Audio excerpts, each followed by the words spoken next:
దేవుడి హుండీలో భక్తుల డబ్బులు బంగారం వేయడం కామన్. కానీ రీసెంట్ గా ఒక టెంపుల్ హుండీలో దొరికిన 20 రూపీస్ నోట్ ఇప్పుడు సోషల్ మీడియాలో విపరీతంగా వైరల్ అవుతుంది. ఆ నోటుపై ఒక భక్తుడు రాసిన సందేశం చూసి అందరూ షాక్ అవుతున్నారు. అసలు ఏముంది ఆ నోట్లో? సాధారణంగా దేవుడి కోరికలు కోరుకుంటే ఉత్తరాలు రాస్తారు. కానీ ఈ నోటుపై ఒక లవర్ తన పెళ్లి ఆపమంటూ దేవుడికి వింత రిక్వెస్ట్ పెట్టాడు. అందులో ఏముందంటే, స్వామి, నా లవర్ పాయల్కి జూలై 11న వేరే వ్యక్తితో పెళ్లి జరుగుతుంది. ప్లీజ్ ఆ పెళ్లిని ఎలాగైనా ఆపేయ్. ఆ పాయల్ నాకే దక్కాలి అని రాసి ఉంది.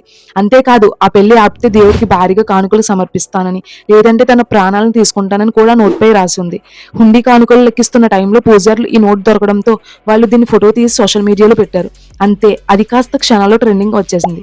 ఈ వింత లెటర్ చూసిన నెటిజన్లు రకరకాలుగా కామెంట్స్ చేస్తున్నారు. కొందరేమో పాపం ఆ భక్తుడి లవ్ స్టోరీ సక్సెస్ అవ్వాలని సానుభూతి చూపిస్తుంటే, మరికొందరు దేవునికి లంచం ఆఫర్ చేస్తున్నావా బాస్ అంటూ ఫన్నీ మీమ్స్ ట్రోల్ చేస్తున్నారు. మరి ఈ 20 రూపీస్ నోట్ పై మీ అభిప్రాయం ఏంటో కామెంట్ లో చెప్పండి.